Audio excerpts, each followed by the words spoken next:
Morning. We are extremely pleased that you are here. It is good to come together for the purpose of co-creating. Do you agree? Yes. You're knowing what you're wanting? Yes. Really? It moves about a bit, doesn't it? You are appreciating the contrast of your time and place? Oh, especially that. Well, once you figure out that you are the creator of your own reality, and that your reality is created by your focus or attention, and that you have guidance within you to help you to focus that attention, to just sort of feel your way to the best feeling focus, then you do appreciate the variety that surrounds you, because it is always that variety that helps you to decide. And isn't a decision focus? Here's the answer to what you're looking for. And we haven't spoken it in this day. And so let's introduce it here because it matters. You get it that everything's about energy. And we haven't spoken the specifics of this today, but we're going to do it right now. Everything that happens to you is law of attraction's response to your point of attraction. Yes. So it doesn't matter how you got to the vibration that you're offering. It is, and law of attraction is responding to it. So if you're thinking, and some of the questions that you were asking just now are about what's going on right now and your awareness of them. And we want to say deliberate creation happens best in advance. In other words, we want you to prepare your grid in advance. We want you to deliberately chill in advance. We want you to deliberately meditate in advance. We want you to deliberately make lists of positive aspects. We want you to deliberately go general. We want you to take those moments where you can get off the road, so to speak. We don't want you doing your most deliberate thinking when you're going 135 miles an hour in a 55 mile an hour speed zone. In other words, but when you are lying in your bed, we've called it prepaving for a very long time. So think in terms of doing your creating in your mind under the conditions that are the most conducive to ease and positive expectations, and then spend the rest of your time reveling in the universe's ability to deliver it to you. So if you're prepaving in advance, and then you're letting the majority of your time as things are unfolding be time that you're noting, oh, look how well this is going, look how well this is going, look how well this is going, it will all come together in a really perfect way. Friends, life is supposed to be fun, and you're not ever going to get it done, and you can't get it wrong. And if you will begin to embrace those contrasting moments as part of the path along your trail to the things that you are really wanting, then life will be sweet, sweet, sweet, sweet, sweet, sweet, sweet, sweet, sweet for you the majority of the time. And when it's a little sour, it's still on track. That's really what we want you to hear from us. Be easy about it and meditate if you feel like it. But most of all, make a decision that nothing is more important than that you feel good, and pay attention to the way you feel. And when you feel less than wonderful, do anything and everything you can think of doing, which usually just means change the pace from whatever. So if you're in the middle of a conversation that is taking you down, smile and end it. If you are sitting in your body and it is tired and stiff, get up and move around. In other words, don't allow yourself to continue in the direction of what does not feel good. Use your guidance system in the way it is intended and shift directions. And so in the same way that if you've been sitting too long, you want to get up and stretch, sometimes you are involved in a thought that is not serving you, and you would be well to change the direction of the thought. That's where this going general will serve you. We would rather see you having a wonderful walk outside than meditating, because both are conducive to alignment. We would rather see you happy about something or appreciating something than meditating. Because whether you're meditating or appreciating, there's still no resistance. So just move around in the knowledge that you've found and see what fits this moment and what fits this moment. Sometimes in a conversation, listening's the best thing. Sometimes in a conversation, saying something is better.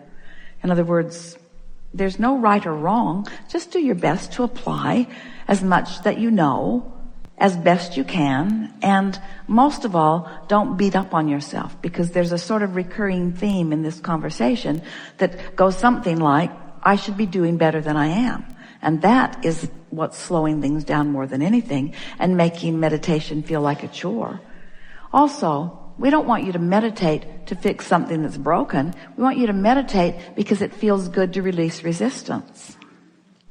When you have the benefit of finding a piece of music that you like, even though it's usually only 3 minutes long, or finding a book that you're feeling particular resonance with, or you have a new one that you are in love with that you are holding as your object of attention, when you have moments in time where you can focus for periods of time where no resistance enters into the arena for a specific period of time, 17 seconds gets it going, another 17 seconds really adds to it. And when you are able to sustain 68 seconds without resistance entering into the equation, you have moved your vibration significantly. And that's what's happened to several of you on several occasions here today. We talked about the deepest of subjects. We talked about things that matter to you the most. And in all of that, you shifted your vibration significantly. So what that means is, over the next few days, if we were standing in your physical shoes, since we are standing in your physical shoes,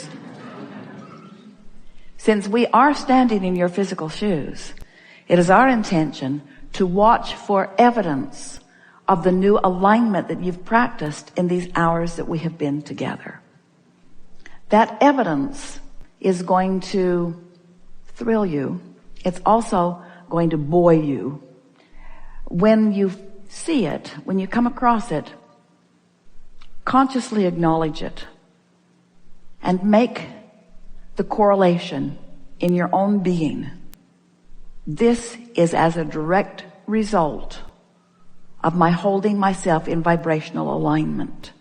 And I can do that relative to everything. Sometimes people aren't so eager to express their appreciation for contrast, but it's only always because they haven't figured out how to focus, or they haven't figured out what the criteria for focusing is. If there's just a lot of variety and you're just giving all of your attention, or wanted and unwanted your attention, then you've got a sort of sloppy focus going on, which means you've got a sort of sloppy point of attraction going on. And when you are not focused deliberately, or when you're creating by default, then you get some of what you want and some of what you don't want. And there's no real downside to that, because in that process you get more and more clear about what you do want. But if the clarity about what you do want is coming on stronger and stronger, but your ability to focus on what you want is not becoming more practiced, then you just get a bigger life, but it's not a comfortable life. It gets bigger. There's a lot more variety. You can parlay your life into really wonderful things. We've been saying to you for a while, when you know what you don't want, you know what you do want, and there's a bounce in that. Because when you know what you don't want, a rocket of desire shoots out of you. And so knowing what you do want is predicated in part upon knowing about what you don't want. We just don't want you to make a life career out of knowing what you don't want.